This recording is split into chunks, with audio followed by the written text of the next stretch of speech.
Damos gracias a Dios por permitirnos el privilegio de poder estar otra vez delante de Él, con toda nuestra indignidad, con toda nuestra incompetencia, con toda nuestra humanidad, con todos nuestros pecados. No tengas miedo, acércate a Él. Por supuesto que lo hemos ofendido, lo hemos lastimado. Es posible que esté triste, es posible que esté incómodo o molesto, pero todavía Él sigue siendo nuestro Padre Celestial y nuestro deber no es huir de Él, no es decirle ya no voy a ser tu hijo porque te ofendí, sino al contrario, refugiarnos en Él porque Él sabrá qué hacer con nosotros en la mejor manera, porque su programa siempre será redimirnos del pecado, salvarnos del pecado, sacarnos del pecado y hacernos semejantes a Él. No lo olvides, Él es un Padre amante y lo único que podemos hacer en medio de nuestra angustia, dolor, lágrimas, es honrarle, buscarlo y celebrarlo. Vamos a cantar juntos el himno número 10, por favor.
Doblemos las rodillas, si les es posible, para hacer una oración.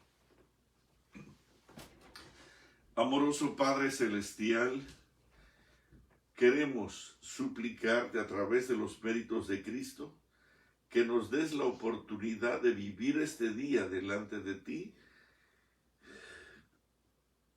con el propósito de conocer tu voluntad y una vez conocida esa gloriosa voluntad que nos des la capacidad y el poder para vivir esa voluntad hoy delante de ti. Perdona todos nuestros pecados, todo eso que te lastima de nosotros. Por favor, ayúdanos a sacarlo de nosotros, a aborrecerlo, a echarlo fuera, a confesarte cualquier cosa que pudiera estorbar como inmunda, como sucia nuestra vida, que la eliminemos para siempre y que tu presencia, tu purísima presencia, tu santísima presencia, no sea estorbada por nada de nosotros, en nosotros. Gracias por darnos el privilegio de estar vivos. Pudimos haber muerto ayer, pero nos diste un día de oportunidad más. Por favor, ayúdanos a aprovecharlo y a entender que esta gracia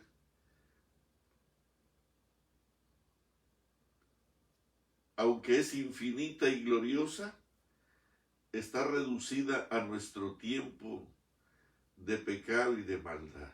Acompáñanos en este día a comprenderte, a entenderte, a conocerte y a emocionarnos contigo. Perdónanos, Señor, por todo aquello que nos separa de ti y ayúdanos para que entremos en una intimidad especial, en una apasionada relación, que nada nos aparte de ti, absolutamente.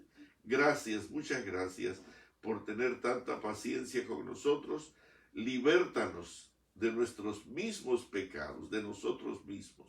Gracias. En el nombre sagrado de Jesús te lo pedimos. Amén.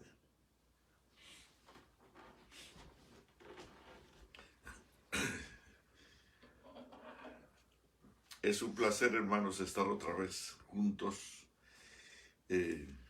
como una familia para rendir honor y tributo al Señor.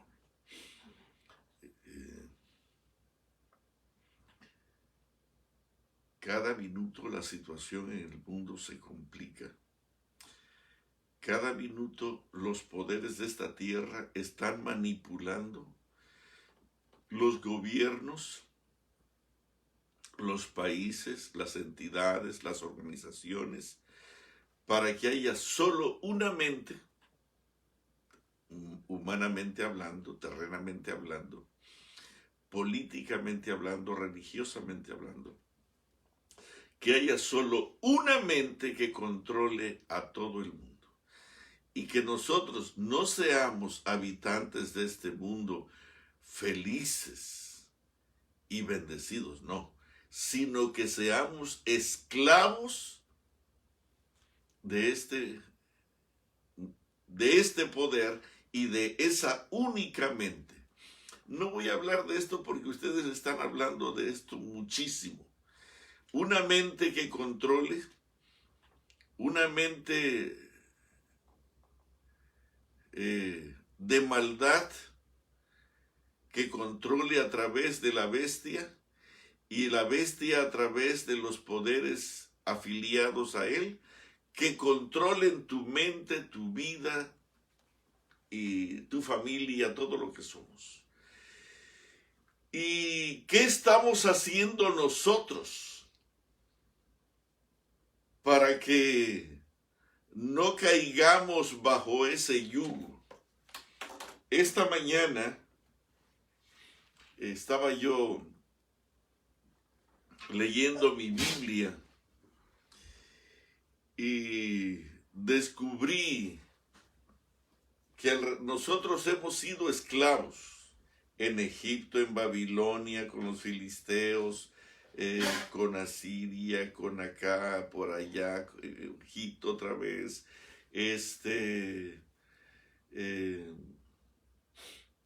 con los medos, con los romanos, con los griegos, con Roma, otra vez, con los diferentes países del mundo.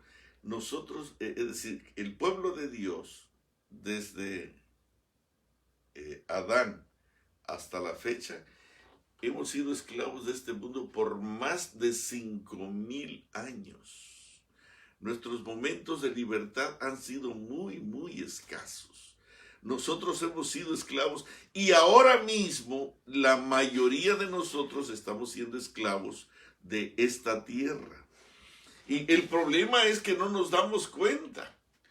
Por ejemplo, en el tiempo de Cristo Jesús, el pueblo estaba controlado por Roma. Y cuando aparece Jesús, en lugar de verlo como una esperanza hermosa, gloriosa de libertad total, la menospreciaron y prefirieron a Roma y a los romanos antes que a Jesús, su Salvador. Y en este momento yo quiero empezar leyendo una cita bíblica que se encuentra para que tú mismo te ubiques en dónde estamos. Romanos capítulo 8, versículo 5, hasta el 10. Dice la palabra así: porque los que son de la carne piensan en las cosas de la carne, pero los que son del Espíritu en las cosas del Espíritu. Porque el ocuparse de la carne es muerte, pero el ocuparse del Espíritu es vida y paz. Por cuanto los designios de la carne son enemistad contra Dios, porque no se sujetan a la ley de Dios, ni tampoco pueden. Los designios de la carne, querido, los designios de nuestra carne, cuando nosotros complacemos a nuestros ojos, cuando complacemos a nuestra boca, cuando complacemos a nuestros ojos, cuando complacemos a esas pasiones íntimas que llevamos mundanalmente adentro, dice aquí la palabra que el ocuparse de la carne es muerte, pero el ocuparse del Espíritu es vida y paz. Porque los designios de la carne, los designios de nuestra carne, y es ahí donde nosotros no nos damos cuenta, los designios de la carne son enemistad contra Dios.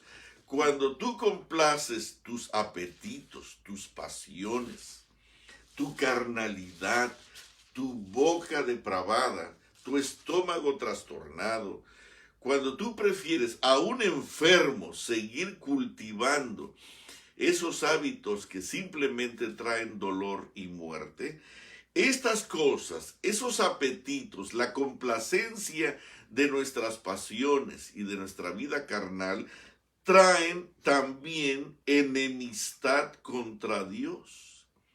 ¿Por qué? Porque cuando tú practicas las cosas que la carne quiere, dice aquí, por cuanto los designios de la carne son enemistad contra Dios, porque estos te estimulan las hormonas, tu sangre, tu cuerpo, te estimulan a que no te sujetes a la ley de Dios. Y tampoco quieres sujetarte a la ley de Dios, ni puedes sujetarte a la ley de Dios. Y los que viven según la carne no pueden agradar a Dios. Los que viven complaciendo al estómago, a los pies, a los ojos, a la boca, a las manos, a la concupiscencia de la vida. Dice aquí que los que viven según la carne no pueden agradar a Dios. Y el apóstol dice, y yo espero que ustedes no vivan según la carne, sino según el Espíritu, si es que el Espíritu de Dios mora en vosotros. Y si alguno no tiene el Espíritu de Cristo, de un plumazo dice, no es de él. Tú no eres del pueblo de Dios y tú eres esclavo del dueño de este mundo que por más de 5,000 años ha controlado al pueblo de Dios. No estoy hablando del mundo. El mundo está bajo su control toda la vida, pero el mundo no tiene problemas. Hasta parece que son felices celebrando la maldad y la prostitución y la depravación que el enemigo nos trae. Pero que tome control del pueblo de Dios, de la simiente de Abraham, de Isaac, de Jacob, de David, que sean parte de este pueblo, eso es triste. Dice aquí, pero si Cristo está en vosotros, el cuerpo en verdad está muerto a causa del pecado, mas el espíritu vive a causa de la justicia. El versículo anterior dice, si vivís según la carne,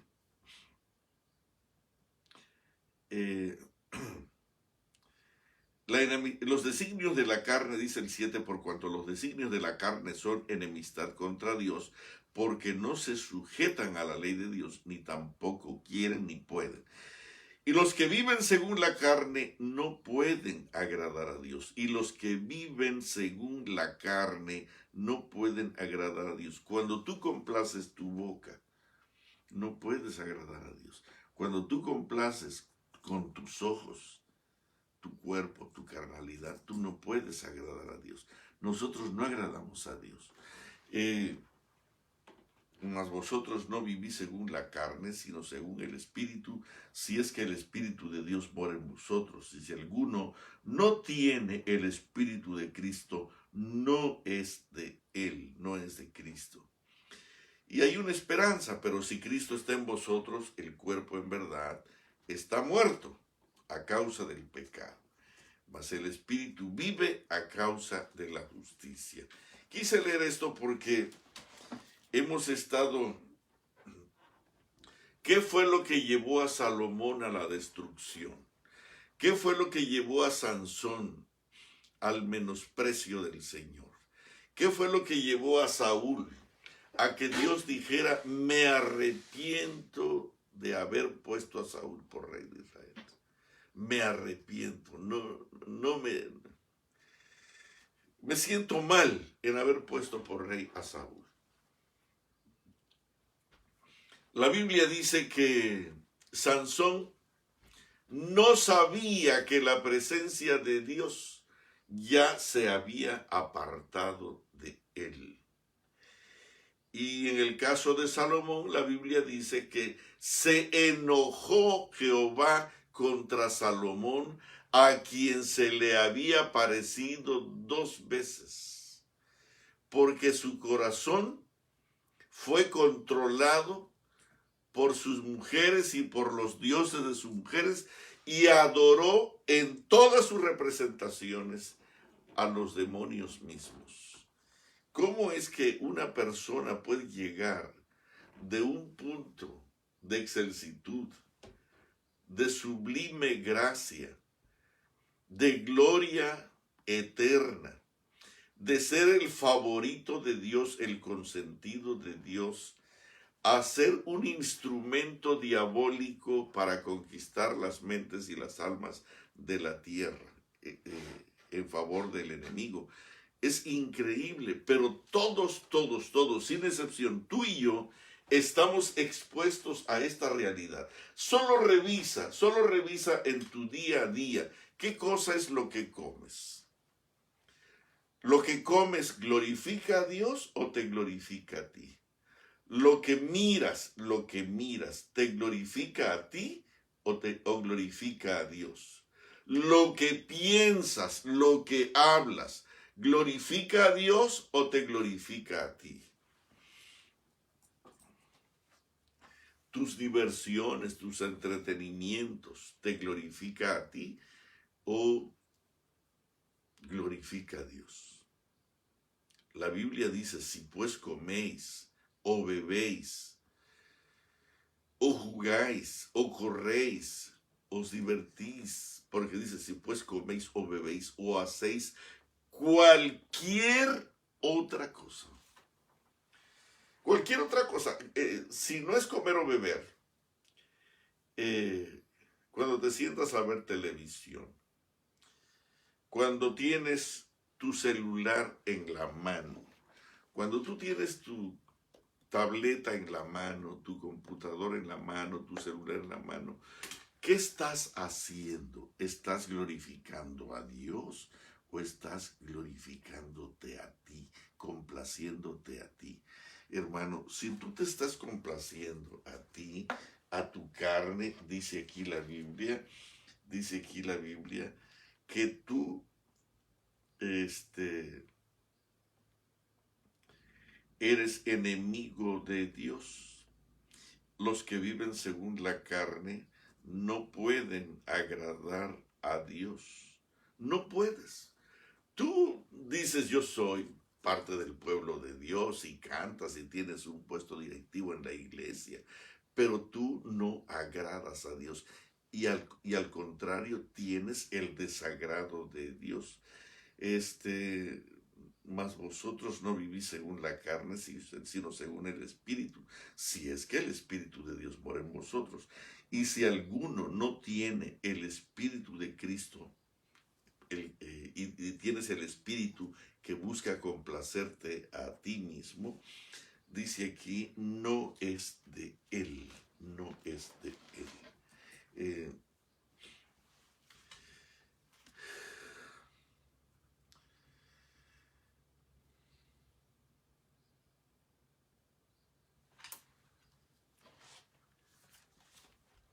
La respuesta a todo esto está aquí, porque los que son de la carne, los cristianos, tú y yo, los que son de la carne piensan en las cosas de la carne, pero los que son del Espíritu en las cosas del Espíritu.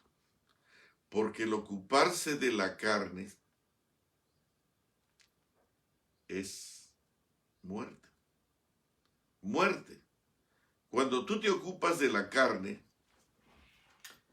y hablando de la carne literal de la vaca, lo que estás haciendo es, dice aquí, porque el ocuparse de la carne es muerte. Cuando tú comes carne, y esto solamente para ilustrarlo, no tiene nada que ver quizás en este momento, pero cuando tú comes carne, tú estás alimentando un cáncer en el colon. Y tienes cáncer en el colon porque tú lo alimentaste, porque el ocuparse de la carne es muerte.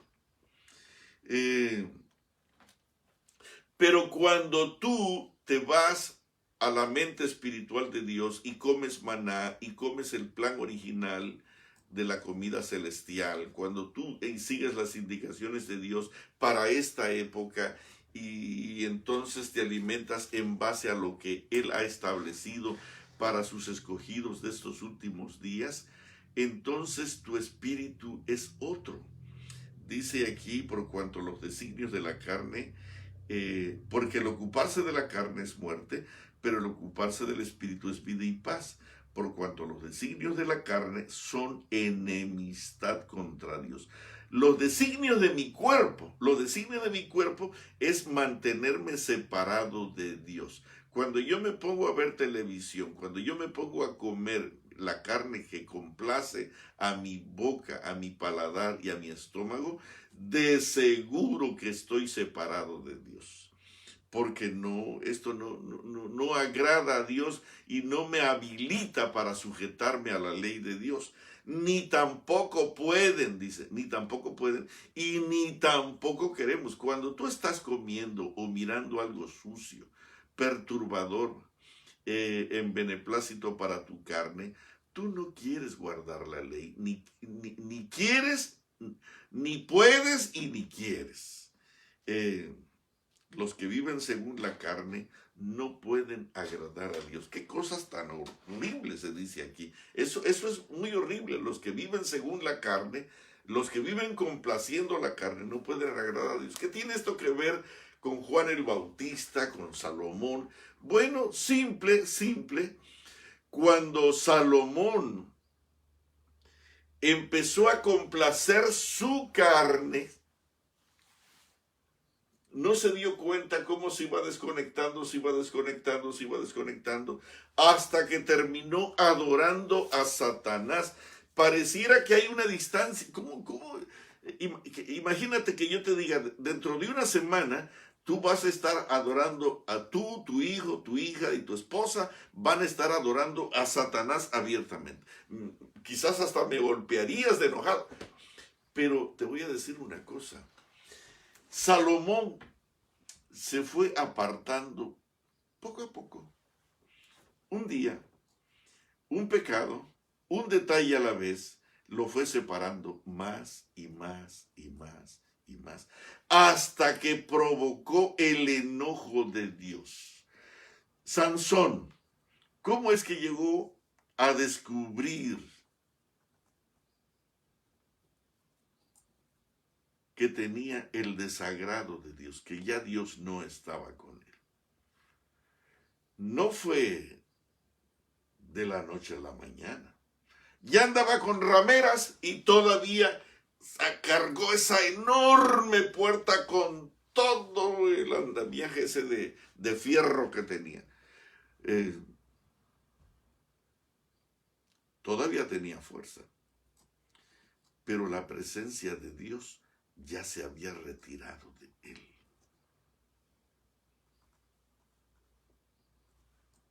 ¿Desde cuándo se ha retirado Dios de nosotros? Quizás y no nos hemos dado cuenta.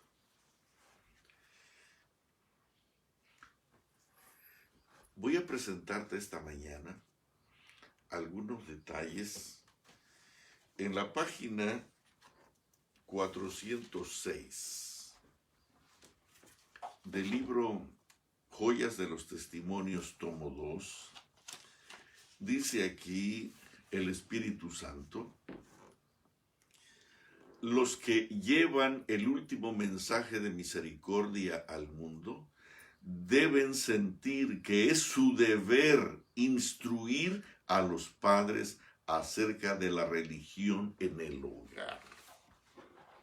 Hermano, el alimentar a la carne y el alimentar el espíritu no es en la iglesia, no es en el campamento, no es en la vigilia, no es en la semana de oración, es en el hogar. Mucha gente va a una semana de campamento espiritual y viene, ¡oh, qué campamentazo tuvimos! No, unos mensajes tremendos, tuvimos momentos gloriosos, felices.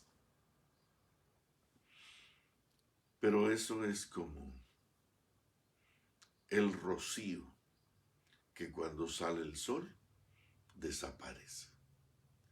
Cuando sale el sol de justicia no existe más. Dice aquí, fíjate bien, ¿y por qué crees que estoy aquí levantándome a las 4 de la mañana para estar listo para transmitir ahora?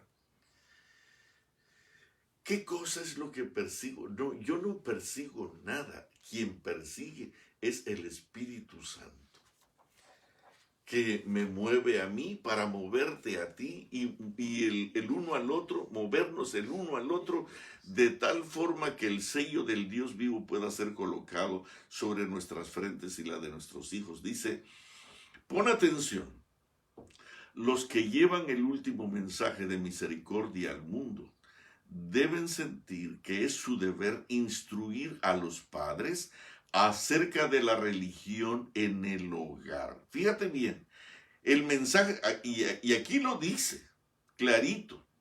Yo te lo voy a leer, el primer ángel, el mensaje del primer ángel, segundo ángel y tercer ángel, todos tienen su centro en el hogar.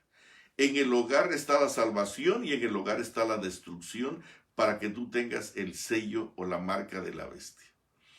Los que llevan el último mensaje de misericordia al mundo deben sentir que es su deber instruir a los padres acerca de la religión en el hogar. Estoy muy complacido porque muchos padres de diferentes partes del mundo me están hablando con angustia. ¿Cómo hacer? Dice, pastor, yo he celebrado el culto familiar toda mi vida, pero obviamente no es la manera, porque esto no me ha servido. Mi casa y mi familia es un desastre. Sí, hermanos, porque nosotros pensamos que cantar coritos y leer una historietita, ya no. Fíjate qué cosa dice aquí. Los que llevan el último mensaje de misericordia al mundo deben sentir que es su deber instruir a los padres acerca de la religión en el hogar. El gran movimiento de reforma debe principiar presentando a los padres, las madres y los hijos los principios de la ley de Dios. El gran movimiento de reforma, o la reforma que debe hacerse en este momento, debe comenzar presentando a los padres, las madres y los hijos los principios de la ley de Dios. A medida que se presentan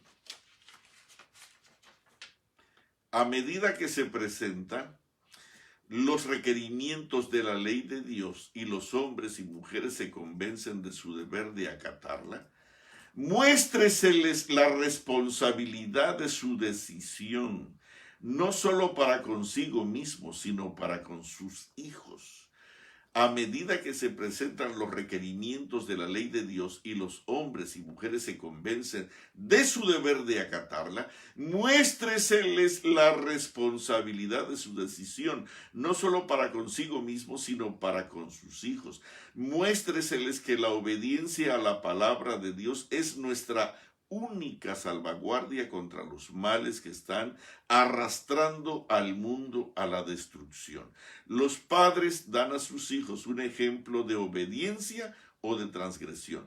Los padres dan a sus hijos un ejemplo de obediencia o de transgresión.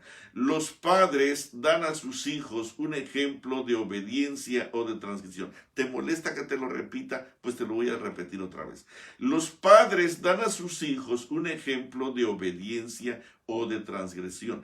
Por su ejemplo y enseñanza, se decidirá en la mayoría de los casos el destino eterno de sus familias. Por su ejemplo y enseñanza, se decidirá en la mayoría de los casos el destino eterno de sus familias. En la vida futura, los hijos serán los que sus padres los hayan hecho. En la vida futura, los hijos, esto duele mucho, esto duele hasta el alma. En la vida futura, los hijos serán lo que sus padres los hayan hecho. En la vida futura, los hijos serán lo que sus padres los hayan hecho. Si mi hijo está en la cárcel, con todo respeto, yo soy el culpable, yo soy el responsable. Algo no hice bien. Si se pudiese inducir a los padres a rastrear los resultados de su acción, esta cita está horrible. Si se pudiese, algunos quizás van a abandonar, van a dejar de escuchar el tema porque yo no soy salvo por lo que dice Salomé. Perdóname, yo no soy el que estoy hablando aquí. Una señora dijo, yo no quiero escuchar. Tenía un hijo malcriado y no quería frustrar a su hijo, no quería dañar a su hijo emocionalmente, según ella. Y estos mensajes no le convenían a su sistema.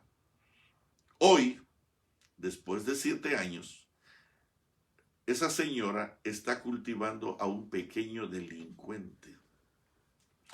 Si se pudiese inducir a los padres a rastrear los resultados de su acción y pudiesen ver cómo por su ejemplo y enseñanza perpetúan y acrecientan el poder del pecado o el poder de la justicia, buscarían ciertamente un cambio.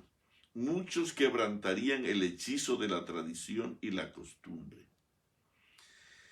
Incúlquese en la conciencia de los padres la convicción de los solemnes deberes que han descuidado durante tanto tiempo. Esto quebrantará el espíritu de fariseísmo y resistencia a la verdad. Dice aquí en la página 409, estas palabras de la inspiración señalan a los creyentes en la verdad presente. El otro día, los que vivimos en la verdad presente me dijeron que no celebran el 10 de mayo. Está bien, pero ¿sabes una cosa, querido? Yo no sé si decirle a tu madre feliz Día de las Madres o felicidades, mami. Te doy un abrazo y un beso en este día. Yo no sé si eso te va a llevar al infierno, pero si eso te lleva al infierno, no lo hagas. Pero eso no es la verdad presente. Los que estamos en la verdad presente, perdóname, los que están en la verdad presente tienen un carácter semejante al de Cristo Jesús. Dice aquí, estas palabras de la inspiración señalan a los creyentes de la verdad presente la obra que debe hacerse ahora en la educación de nuestros niños y jóvenes. Cuando la verdad para estos últimos días llegó al mundo en la proclamación de los mensajes del primero, segundo y tercer ángeles, se nos mostró que en la educación de nuestros niños debía introducirse un orden de cosas diferentes.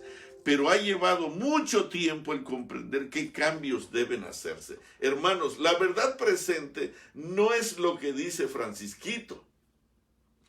La verdad presente es lo que dice Dios para ti y tus hijos en el centro de tu hogar ahora. Fíjate bien, estas palabras de la inspiración señalada a los creyentes en la verdad presente, la obra que debe hacerse ahora en la educación de nuestros niños y jóvenes, la educación que debe hacerse en nuestros niños y jóvenes.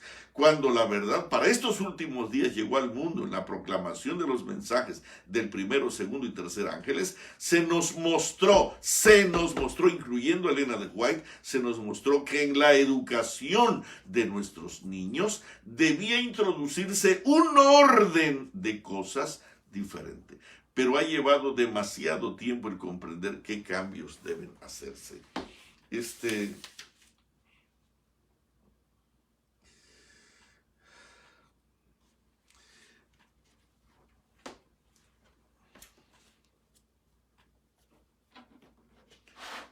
Hay una cita aislada por aquí.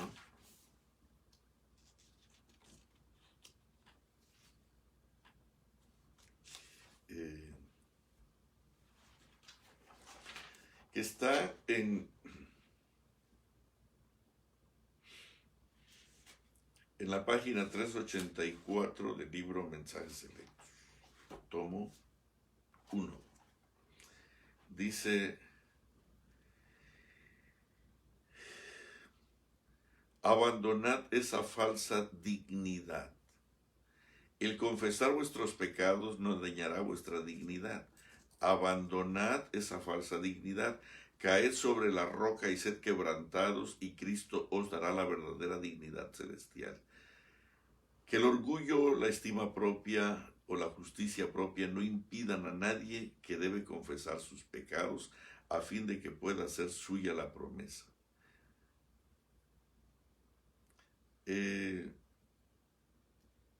¿Os imagináis que podéis desprenderos del pecado poco a poco? ¿O desprenderos de esa cosa maldita inmediatamente? Página 385. Hermanos,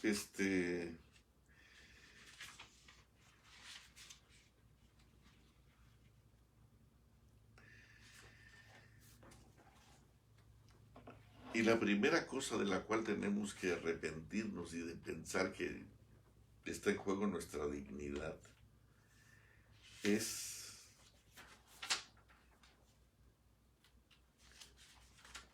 el descuido que hemos hecho en nuestro hogar.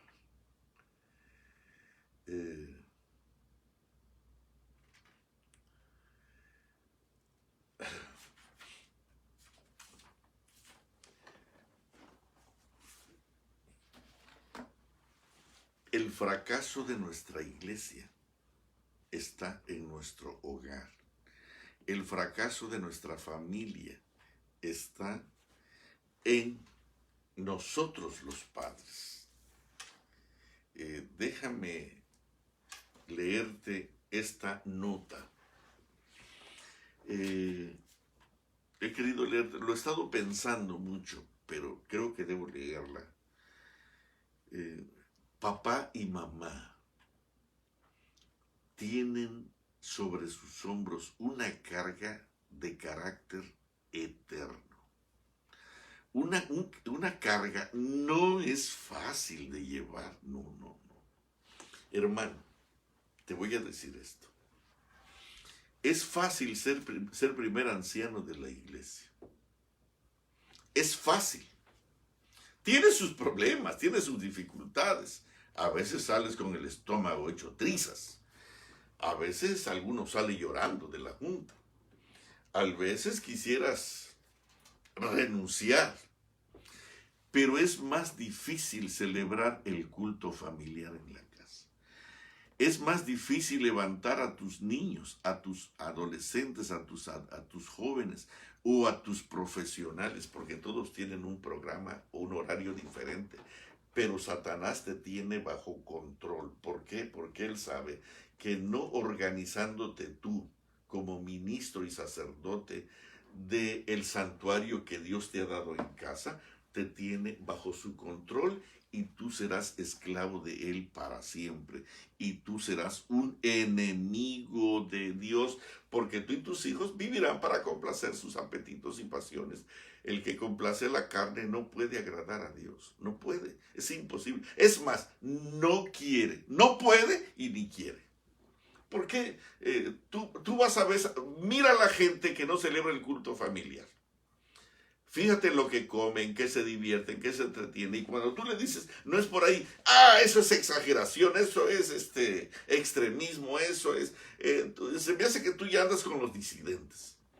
Hermanos, el disidente eres tú, que te estás apartando de la santa ley de Dios. Que te has apartado, tú y tu hijo, estar en Egipto esclavos de la corrupción, de la degeneración, de la maldad. Y tú y tu hijo son el desagrado de Dios. Esto no te gusta, pero te lo voy a leer. Página 378. Cuando Adán y Eva, esta cita alegró mi corazón, entristeció mi corazón, fortaleció mi corazón, debilitó mi corazón, me hizo estremecer. Cuando Adán y Eva fueron creados, recibieron el conocimiento de la ley de Dios. Fíjate bien, fíjate bien. La ley no vino en el Sinaí, querido. La ley no vino en el Sinaí. Cuando Adán y Eva fueron creados, recibieron el conocimiento de la ley de Dios. Cuando Adán y Eva fueron creados, lo primero que recibieron fue el conocimiento de la ley de Dios. Conocieron los derechos que la ley tenía sobre ellos. Fíjate bien, la ley tiene derechos sobre ti, no tú sobre, al contrario. Cuando Adán y Eva fueron creados, recibieron el conocimiento de la ley de Dios y conocieron los derechos que la ley tenía sobre ellos. Sus preceptos estaban escritos en sus corazones. Los mandamientos estaban escritos en los corazones de Adán y Eva. Sus preceptos estaban escritos en sus corazones. Cuando el hombre cayó a causa de su transgresión, la ley no fue cambiada. Pon atención, hermano, quien quiera que tú seas, adventista, evangélico, testigo de Jehová, pentecostal. Cuando el hombre cayó a causa de su transgresión, la ley no fue cambiada, sino que se estableció un sistema de redención para hacerle volver a la obediencia. Fíjate bien qué fue lo que hizo. Cuando el Señor buscó a Adán y Eva, que estaban completamente desnudos y asustados y aterrorizados, no los buscó para llevarlos de nuevo al jardín del Edén. Los buscó para vestirlos otra vez de su desnudez y para darles el carácter perdido de perfecta obediencia. Para eso los buscó, pero para eso era necesario un programa de redención en el cual lo que se llama expiación, en el que uno muere para poder redimir a otro, o uno es perdonado por el sacrificio de otro. Eso es expiación. Y Cristo Jesús les da la promesa, dice aquí, cuando el hombre cayó a causa de su transgresión, la ley no fue cambiada. La ley no fue cambiada, sino que se estableció un sistema de redención para hacerle volver a la obediencia. Se le dio la promesa de un Salvador y se establecieron sacrificios que dirigían sus pensamientos hacia el futuro, hacia la muerte de Cristo como supremo sacrificio. Si nunca se hubiera... Bueno, voy a Adán, aquí viene lo importante. Aquí viene el asunto del hogar. Cuando Adán y Eva fueron creados, recibieron el conocimiento de la ley de Dios y conocieron los derechos que la ley tenía sobre ellos. Sus preceptos estaban escritos en sus corazones. Cuando el hombre cayó a causa de su transgresión, la ley no fue cambiada, sino que se estableció un sistema de redención para hacerle volver a la obediencia. No escribas más que eso. Hasta ahí, por favor, ¿sí? No pongas más. Adán enseñó a su descendencia la ley de Dios, porque voy a poner otras cosas. Gracias. Adán descendientes la ley de Dios. Fíjate cómo dice. Adán enseñó a sus descendientes la ley de Dios. Y así fue transmitida de padres a hijos durante las siguientes generaciones. No obstante, qué importante fue esto. Adán enseñó a sus descendientes la ley de Dios. Y así fue transmitida de padres a hijos durante las siguientes generaciones. No obstante, las medidas bondadosamente tomadas para la redención del hombre, pocos la aceptaron y prestaron obediencia. Debido a la transgresión, el mundo se envileció tanto que fue menester limpiarlo de su corrupción mediante el diluvio. Punto. Sigue. La santa ley, que no fue eliminada, la ley que no fue cambiada, sino que se estableció un sistema de redención para hacerle volver a la obediencia. La ley fue preservada por Noé y su familia. Y Noé enseñó los 10 mandamientos a sus descendientes. Cuando los hombres se apartaron nuevamente de Dios, el Señor eligió a Abraham, de quien declaró: oyó Abraham mi voz y guardó mi precepto, mis mandamientos, mis estatutos y mis leyes. Génesis 26:5. Le dio el rito de la circuncisión como señal de que quienes lo reciban eran dedicados al servicio de Dios y prometían permanecer separados de la idolatría y obedecer la ley de Dios.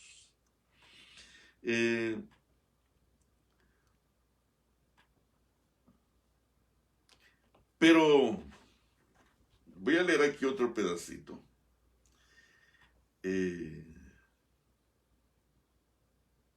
Pero en su relación con los idólatras, en la página 379, y su forzada sumisión a los egipcios, los israelitas corrompieron aún más su conocimiento de los preceptos divinos. En su relación con los idólatras y su forzada sumisión a los egipcios y a la esclavitud egipcia, los israelitas corrompieron aún más su conocimiento de los preceptos divinos al mezclarlos con las crueles y viles enseñanzas del paganismo. Por lo tanto, cuando los sacó de Egipto, el Señor descendió sobre el Sinaí, envuelto en gloria y rodeado de sus ángeles, y con grandiosa majestad pronunció su ley a todo el pueblo. Aún entonces, Dios no confió sus preceptos a la memoria de un pueblo inclinado a olvidar sus requerimientos, sino que las escribió sobre tablas de piedra. Aún entonces, no confió sus preceptos a la memoria de un pueblo inclinado a olvidar sus requerimientos, sino que los escribió sobre tablas de piedra. Quiso alejar de Israel toda posibilidad de mezclar las tradiciones paganas con sus santos preceptos o de confundir sus mandamientos con costumbres o reglamentos humanos. Pero hizo más que darles los preceptos del decálogo. El pueblo se había mostrado tan susceptible a descarriarse que no quiso dejarles ninguna puerta abierta a la tentación. A Moisés se le dijo que escribiera, como Dios se lo había mandado, derechos y leyes que contenían instrucciones minuciosas respecto a lo que el Señor quería o requería. Estas instrucciones relativas a los deberes del pueblo para con Dios, a los deberes de uno para con otros y para con los extranjeros, no era otra cosa que los principios de los 10 mandamientos ampliados y dados de una manera específica, en forma tal que ninguno pudiera errar. Tenían por objeto resguardar la santidad de los 10 mandamientos grabados en las tablas de piedra. Bueno, ¿por qué estoy leyendo esto? Porque dice aquí, dice aquí en este libro que ya leímos, que los que llevan el último mensaje de misericordia al mundo deben sentir que es su deber instruir a los padres acerca de la religión en el hogar y en qué consiste. El gran movimiento de reforma debe de principiar presentando a los padres y a los hijos los principios de la ley de Dios. Hoy, cuando la ley es menospreciada dentro de tu propia iglesia, por tus propios maestros de escuela sabática, por tus propios predicadores, yo quiero decirte que cuando Adán y Eva fueron creados, lo primero que recibieron fue el conocimiento de la santa ley de Dios. Conocieron los derechos que la ley tenía sobre ellos, sus preceptos estaban escritos en sus corazones, y cuando el hombre cayó a causa de su transgresión, la ley no fue cambiada para que pienses que tu casa está exenta de la santa ley de Dios. No, no fue cambiada, sino que se estableció un sistema de redención para hacerle volver a la obediencia. Adán, dice más abajo, enseñó a sus descendientes la ley de Dios. Y así fue transmitida de padres a hijos durante las siguientes generaciones. Más abajo, dice aquí que Abraham también hizo lo mismo. Noé. La ley fue preservada por Noé y su familia. La ley fue preservada por Noé y su familia, y Noé enseñó los 10 mandamientos a sus descendientes. Hermano querido, fíjate bien cómo dice esa cita. Los que llevan el último mensaje de misericordia al mundo deben sentir que es su deber instruir a los padres acerca de la religión en el hogar. Y la religión en el hogar tiene que terminar en estos últimos días de conflicto, de crisis, de depravación moral y de corrupción total. Tiene que terminar como empezó. ¿Cómo? Cuando Adán y Eva fueron creados, recibieron el conocimiento de la ley. Lo primero que recibieron. Conocieron los derechos que la ley tenía sobre ellos. Sus preceptos estaban escritos en sus corazones. Y ahora, los que llevan el último mensaje, ya no hay otro. Este es el último. Te repito, a veces me dan celitos y yo quisiera predicar los mensajes populares para que me escuchara más gente. Pero estoy condenado a hablarle a un pequeño grupo de personas que quieran honrar y obedecer a Dios. Pero esa es mi paga, esa es mi bendición, ese es mi privilegio. Dice que los que llevan el último mensaje de misericordia al mundo deben sentir que es su deber instruir a los padres, a los padres, a los padres acerca de la religión en el hogar. El gran movimiento de reforma debe principiar presentando a los padres, las madres y los hijos los principios de la ley de Dios. A medida que se presentan los requerimientos de la ley de Dios y los hombres y las mujeres se convencen de su deber de acatarla, muéstreseles la responsabilidad de su decisión. ¡Ey! ¿Sabes en qué te estás comprometiendo? ¿Sabes lo que estás haciendo? Muéstreseles la responsabilidad de su decisión, no solo para consigo mismo, sino para con sus hijos, que ellos sepan qué compromiso están adquiriendo en este asunto. Muéstreseles que la obediencia a Dios, a la palabra de Dios, es nuestra única salvaguardia contra los males que están arrastrando al mundo a la destrucción. No hay otra cosa. Por su ejemplo y enseñanza, los padres dan a sus hijos un ejemplo de obediencia o de transgresión. Los padres, si tú guardas la ley en tu casa, si tú celebras el culto familiar y te haces amigo de Dios y buscas la capacidad de Él para guardar sus mandamientos, tus hijos van a guardar sus mandamientos. Pero si tú estás echado en tu cama, cuando ya es hora de irse al trabajo y sales corriendo sin desayunar, tú piensas que con eso vas a impresionar. Yo fui un hombre de mucho trabajo. Tú fuiste un irresponsable porque menospreciaste a Dios, su santa ley y la corrección de tus hijos. no fue segura. Dice aquí, los padres dan a sus hijos un ejemplo de obediencia o de transgresión. Por su ejemplo y enseñanza se decidirá en la mayoría de los casos el destino eterno de sus familias. En la vida futura los hijos serán lo que sus padres los hayan hecho. Si se pudiera rastrear los resultados de su acción y pudiesen ver cómo por su ejemplo y enseñanza perpetúan y acrecientan el poder del pecado o el poder de la justicia, buscarían ciertamente un cambio. Muchos quebrantarían el hechizo de la tradición y la costumbre. Queridos, si nosotros pudiéramos ver que el resultado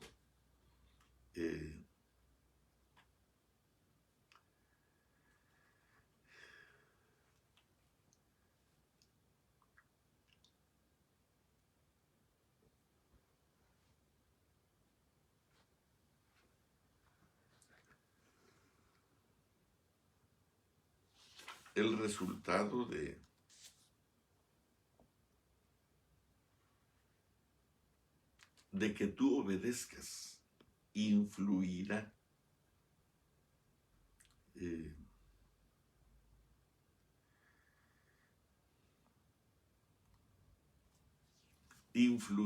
si tus hijos triunfarán o no triunfarán.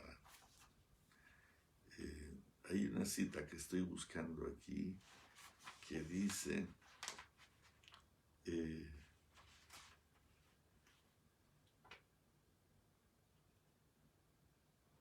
el tiempo consagrado a aquello que no tiende a amoldar al alma a la semejanza de Cristo es tiempo perdido para la eternidad.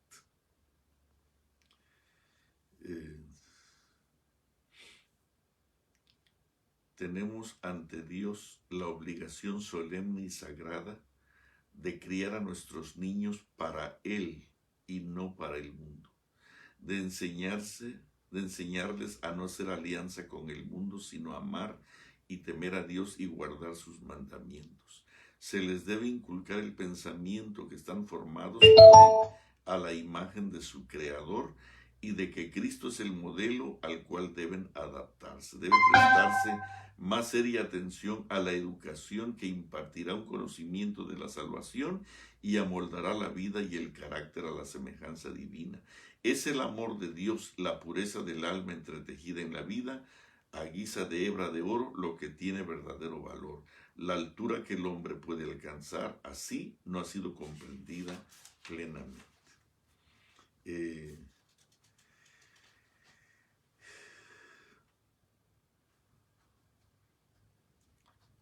Estaba buscando esta cita y no me daba cuenta que ya la he leído varias veces. Por su ejemplo, los padres, por su ejemplo y enseñanza se decidirá en la mayoría de los casos el destino eterno de sus familias. Fíjate bien, padres, madres, en la vida futura los hijos serán lo que sus padres los hayan hecho. Si se pudiese inducir a los padres a rastrear los resultados de su acción y pudiesen ver cómo por su ejemplo y enseñanza perpetúan y acrecientan el poder del pecado o el poder de la justicia, buscarían ciertamente un cambio.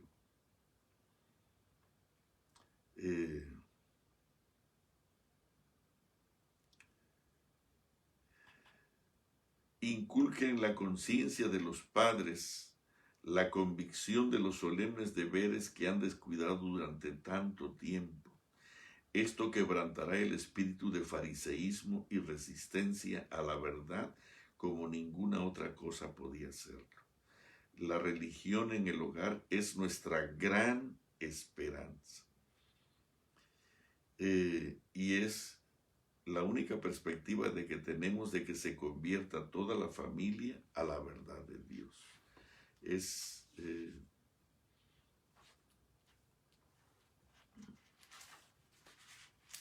Déjame leerte aquí. El estudio de la palabra de Dios debiera reemplazar el de los libros que han llevado las mentes al misticismo y lejos de la verdad. Sus vivos principios entretejidos en nuestra vida serán nuestra salvaguardia en la prueba y tentación. Su instrucción divina es la única senda para alcanzar el éxito. En cuanto llegue la prueba a cada alma, habrá apostasías. Algunos resultarán traidores, temerarios, presuntuosos y engreídos y abandonarán la verdad, habiendo naufragado de la fe. ¿Por qué? Porque no vivieron de toda palabra que sale de la boca de Dios. No cavaron hondo para hacer firme su fundamento. La palabra ha de ser escudriñada para que purifique a los que la reciban y los prepare para ser miembros de la familia real, hijos del Rey del cielo. En la palabra de Dios hállase sabiduría indubitable, inagotable, pues ella no se originó en la mente finita, sino en la infinita. Sin embargo, mucho de lo que Dios ha revelado en su palabra es obscuro para los hombres debido a que las joyas de la verdad está sepultada debajo de los escombros de la sabiduría y la tradición humana. Debe introducirse a Cristo en todos los estudios para que los alumnos absorban el conocimiento de Dios y puedan representar su carácter. Hermanos, los que llevan el último mensaje de misericordia al mundo deben sentir que es su deber instruir a los padres acerca de la religión en el hogar. El gran movimiento de reforma debe comenzar presentando a los padres, las madres y los hijos los principios de la ley de Dios.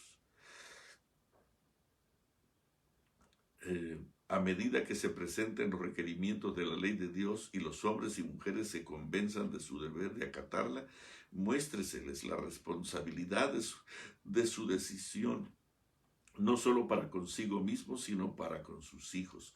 Muéstreseles que la obediencia a la palabra de Dios es nuestra única salvaguardia contra los males que están arrastrando al mundo a la destrucción.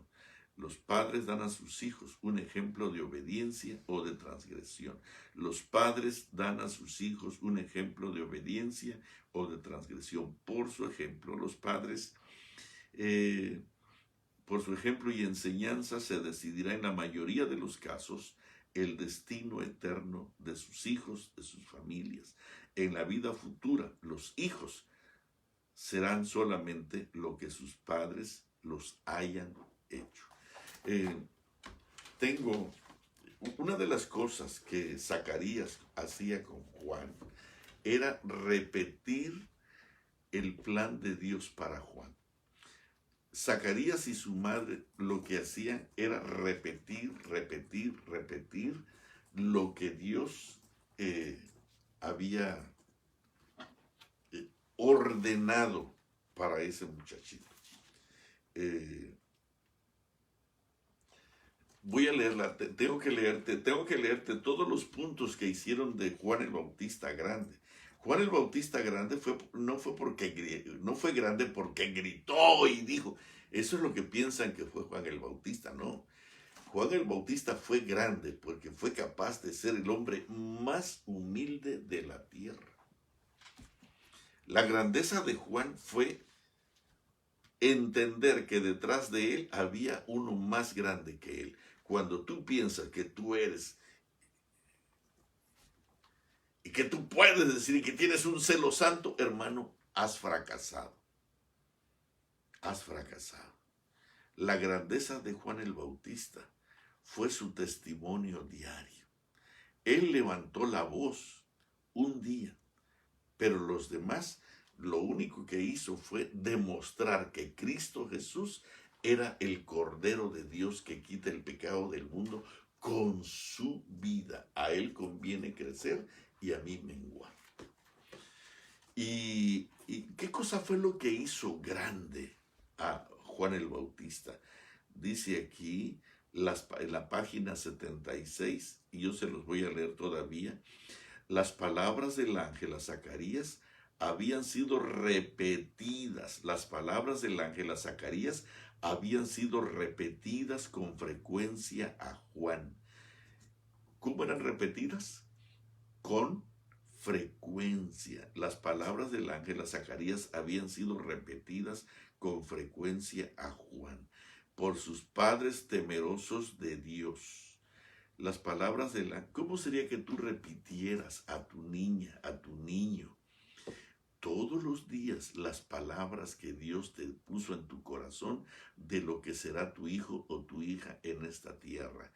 Te aseguro que estarías sembrando a Cristo Jesús mismo en ese corazón. Las palabras del ángel a Zacarías habían sido repetidas con frecuencia a Juan por sus padres temerosos de Dios. Desde la niñez se le había recordado, su misión, y él había aceptado el cometido sagrado. ¿Y cuál era su misión? Dice aquí en San Lucas, en San Lucas 1:76. Imagínate Zacarías diciéndole al niñito Juan, a Juanito, y tú, se lo tuvo que decir así, al niño. Y aquí dice, y tú, niño, y tú, niño, y tú, niño. Era un niño. Profeta del Altísimo. Imagínate que ahí está Juanito, jugando con su chupón. No había un chupón, pero me imagino que tenía una uva, no sé, en la boca, un pedacito de melón, no sé qué tenía en la boca, pero el papá se lo quedaba mirando con asombro, con amor, con cariño, con ternura, y le hablaba y le decía, y tú, niño, profeta del Altísimo serás llamado. Y el niño escuchaba, porque irás delante de la presencia del Señor para preparar sus caminos. Juanito, mi precioso hijo, tú vas a ser tan grande que vas a ir delante de la presencia del Señor para preparar sus caminos, y tú vas a darle conocimiento de salvación a su pueblo, y tú vas a traer el glorioso mensaje del perdón de sus pecados, y vas a traer también la entrañable misericordia de nuestro Dios, con que nos visitó desde lo alto por tu presencia aquí. Tú vas a dar luz a los que habitan en tinieblas y en sombra de muerte. Y dice aquí que el niño crecía y se fortalecía en ese espíritu que su padre y su madre repetían. Hay una frase aquí, cerré el libro, algo hermoso, que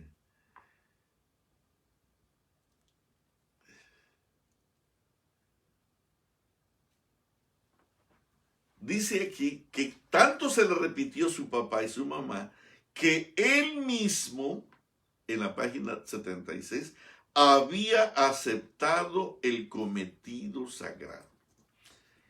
Desde la niñez se había recordado su misión. Y entonces las palabras del ángel a Zacarías habían sido repetidas con frecuencia a Juan por sus padres temerosos de Dios.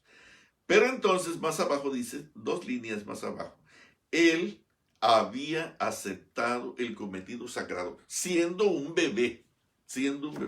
Yo les platiqué de la bebecita de 3 años que recibió su hermanita recibió una clase del azúcar, y yo pensé que la niña de 3 años no me entendería ni agarraría la idea del azúcar. La niña de 6 años, más o menos, me entendió perfectamente y obedeció. Pero yo no le di mi discurso a la niña de 3 años, sino que se lo di a la de 6. Y finalmente, la que agarró con mayor vigor el asunto del azúcar fue la niña de 3 años. Es increíble que cuando nosotros repetimos una y otra vez los cometidos sagrados que Dios ha puesto en nuestro corazón como padres, nuestros hijos llegan a ser una bendición. Cuando el pastor le dice, ¿se acuerdan que les conté la historia? ¿Por qué hostigas a la niña de esta manera? ¿Por qué la hostigas? Todos los niños en el mundo, todos los niños, fíjate bien cómo dijo este hombre, y era un pastor, todos los niños en el mundo comen azúcar. ¿Por qué hostigas a la niña de esta manera? Y la madre, con unos ojos flameantes, dijo, pastor, todos los niños en el mundo comen azúcar, menos mis hijas. ¡Qué cosa tan grande! Hermanos, así era Juan. Todos los niños estaban corrompidos por la liviandad de religión de la época, por la perversión de la comida de aquella época. Era una cosa horrible. Los romanos habían pervertido la comida en aquellos días. Y todos los niños del mundo comen esa basura, es la comida chatarra esa. ¿Por qué peleas tanto? ¿Quién te crees que tú eres? Todos los niños del mundo comen esa comida fea, menos mi hijo, decía Zacarías. Hermanos, ¿no te gustaría retomar esta mañana y empezar a formar a un nuevo Juan en tu hijo y en tu hija, que le prepare el camino a la segunda venida de Cristo Jesús?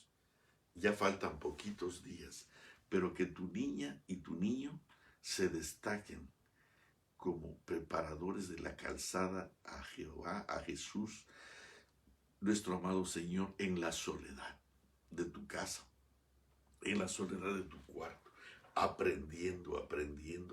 Imagínate que tú le repites que el nivel de santidad que tenemos que tener delante de la presencia de Dios, el nivel de pureza, el nivel de obediencia, y decirle, ¿sabes qué? Lo primero que aprendió Adán y Eva en el huerto del Edén fue a obedecer los mandamientos de Dios. Cuando Adán y Eva fueron creados, lo primero que recibieron fue el conocimiento de la ley de Dios. Conocieron los derechos de la ley sobre ellos y sus preceptos estaban escritos en su corazón. Lo primero que recibieron fue eso. Y cuando el mundo se destruyó, lo primero que hizo Noé fue salvaguardar los mandamientos de Dios. Dice aquí, debido a la ley fue preservada por Noé. Se lo propuso en su corazón por el Espíritu Santo, que tú te propusieras, papá y mamá, que en tu familia todo está corrompida. Alguna vez fueron los adventistas, van a la iglesia todavía, pero los sábados de noche son unas orgías terribles, con la comida, con las pizzas, con las carnes asadas, con las hamburguesas, con lo que ven, con las películas que ven, con los juegos que hacen, con las formas en que se conducen. Se ha corrompido todo y es una cosa horrible. Pero tú, como Noé, dice aquí, varón justo y perfecto, y caminó Dios con Noé, y agradó Noé a Dios también. Y entonces dice aquí, la ley fue preservada por Noé y su familia. ¡Qué hermoso! La ley del Señor fue preservada por la familia de Andrés, de Carlos, de Israel, de Arturo, de Juan. La ley fue preservada por la hermana Keila, por la hermana Ruth, por la hermana Doris, por la hermana Mari, por la hermana Rosy, por la hermana Aurora, por la hermana, por todas las hermanas que están participando esta mañana. Hermano querido, que la salvación de nuestra iglesia, de nuestra familia, empieza en el hogar. Los que llevan el último mensaje de misericordia al mundo deben sentir que es su deber.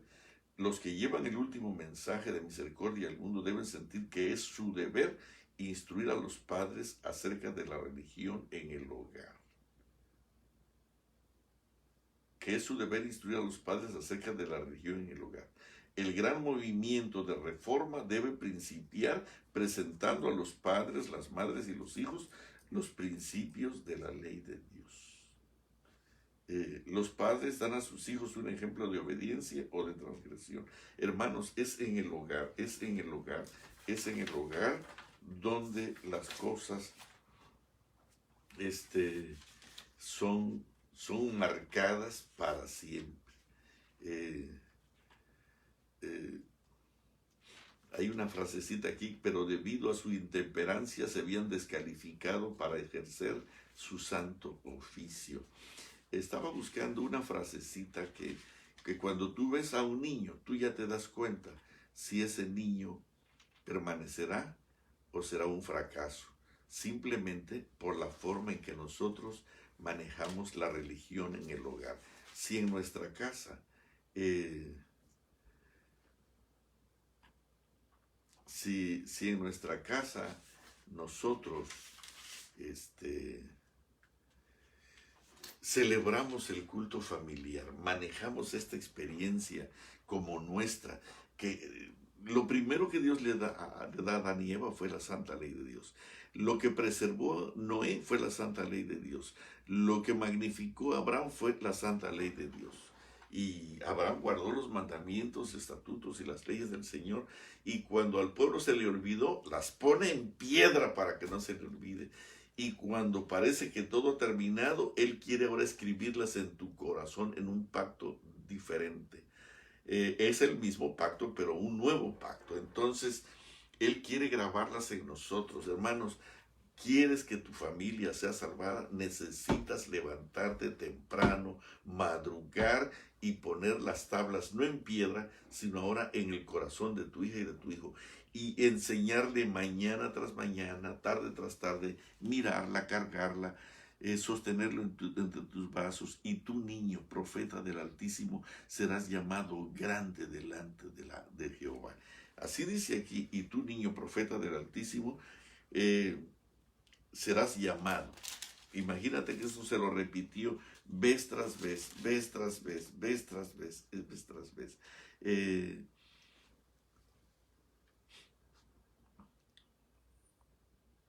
Y lo que le repetía a su niño era tan glorioso, era tan maravilloso, era tan lindo, que Juancito, Juanito, o Johnny, como tú le quieras decir, Juanito, Juan el Bautista, ni sabía que se iba a llamar Juan el Bautista, pero él se fue al desierto, a la orilla del Jordán, por allí, y empezó un trabajo tan especial, que su ministerio permanece hasta hoy.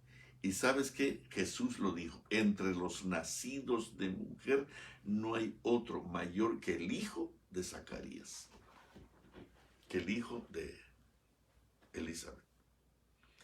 Querido, yo tengo que parar aquí porque tengo algunos puntos básicos para que nuestros hijos aprendan y que deben aprender.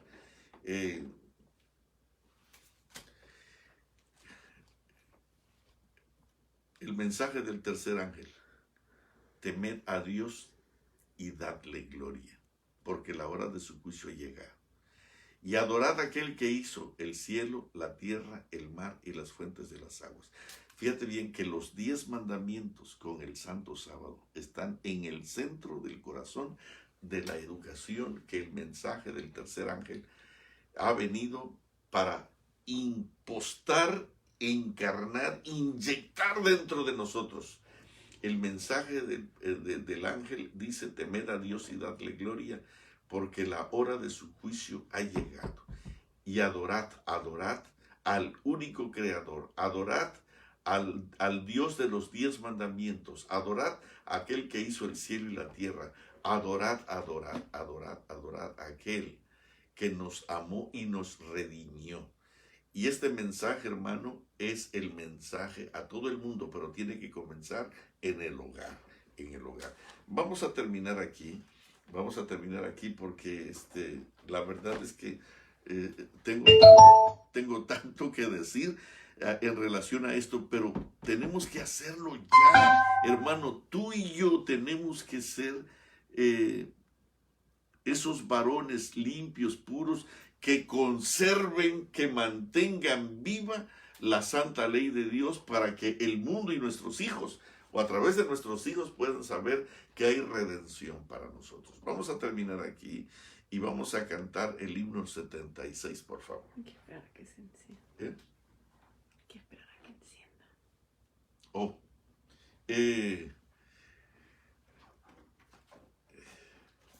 este próximo sábado no voy a transmitir por la tarde porque vamos a estar en una actividad fuera de aquí.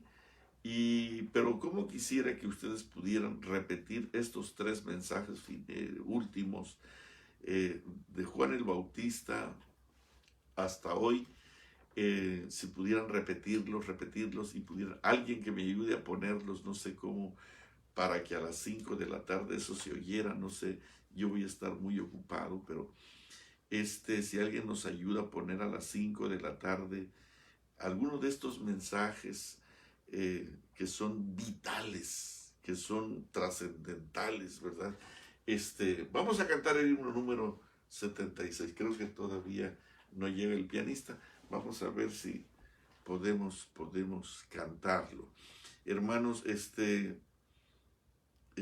a mí me parece sorprendente la forma en que el Señor nos está hablando en estos últimos días, con una ansiedad especial de salvarnos, de redimirnos, de transformarnos, pero más que todo de convertirte en un Abraham, en un Noé, en un Isaac, en un Zacarías. Hermanos, no importa que estés mudo, tus hijos van a testificar de la gloria de Dios, por tu testimonio, por tu obediencia bendita. Vamos a cantar el 76, por favor.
Pensando, qué bueno que yo ya no tengo hijos, ya se me fueron. No, tú tienes una esposa que cuidar, tú tienes a un esposo que cuidar.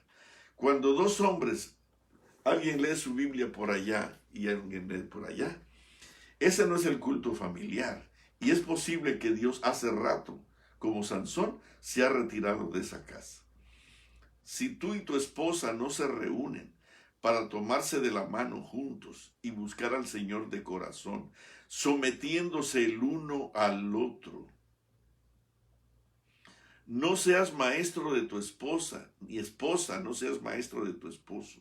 Aprendan juntos bajo la dirección del Espíritu Santo lo que hay que aprender en estos días. Si ustedes leen su Biblia separados, querido, de ustedes hace rato se retiró el Espíritu Santo. Porque el primer fruto del Espíritu Santo es amor. Y si no hay amor en tu casa para poderte mantener cerca a la hora del estudio de la Biblia, quiere decir que el Espíritu Santo ya se retiró. El primer fruto del Espíritu Santo es amor. Yo no sé si sabes cuál es el que sigue. Gozo. Fíjate bien, es gozo. Amor. Si esas 2 primeras no existen, mucho menos las otras. Si no hay amor y no hay gozo en una celebración con el Dios vivo, tu familia hace rato está destruida. Querido, por esa razón tus hijos no van a la iglesia, porque tú nunca te preocupaste por el bienestar de el otro o de los otros. en este caso tus hijos. Que Dios les bendiga mucho. Vamos a doblar las rodillas y vamos a orar. Amoroso Padre Celestial, te damos muchísimas gracias en esta mañana por darnos la oportunidad de saber que hoy el mundo demanda, el enemigo demanda la complacencia de nuestros apetitos y pasiones desesperadamente. Y nosotros honramos más al Dios estómago, más al Dios dinero, más al Dios placer que a ti.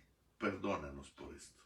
Ayúdanos, Señor, a darte a ti el primer lugar y a entender que no tan solo de pan vivirá el hombre, sino de toda palabra que sale de la boca de Dios.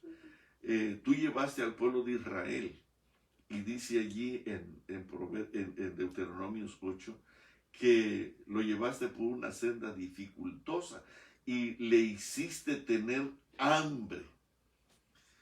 ¿Cuál era el plan? La idea era que tuviera hambre para que dejara la comida egipcia a un lado, porque su apetito perverso era solamente esa comida, y aprendiera a comer la comida celestial, la que fortalece el cerebro, la que vigoriza el cuerpo, la comida que nos hace semejantes a Cristo Jesús. Perdónanos, Señor, si nosotros caímos en el juego. Te hice tener hambre para que aprendieras a entender que no tan solo de pan vive el hombre, sino de toda palabra que sale de la boca de Dios. Y los que aprendieron, fueron muy poquitos, tan poquitos que la mayoría no llegó. Perdónanos y ayúdanos, Señor, para que también entre los pocos que haya, el que me está escuchando en este momento y nosotros podamos ser de esos poquitos que aprendamos a tener la sabiduría infinita, que podamos tener los 10 mandamientos en nuestros corazones y que nuestros hijos todas las mañanas y todas las tardes podamos mirarlos a sus ojos, podamos mirarles a su corazón, a su rostro y decirles el destino glorioso para el cual nacieron en estos días, con una responsabilidad gigantesca, pero con un Dios poderosísimo, más grande que todas las cosas, para hacer cosas que el mundo temblará cuando sucedan. Alabado y glorificado sea tu nombre. Gracias, muchas gracias por habernos escogido para nacer en estos días. Alabado sea tu sagrado nombre. Lo agradecemos en el nombre precioso de Jesús, humildemente. Amén. Amén, Señor. Mis hermanos, que Dios los bendiga mucho, que Dios me los cuide, los proteja. Un abrazo.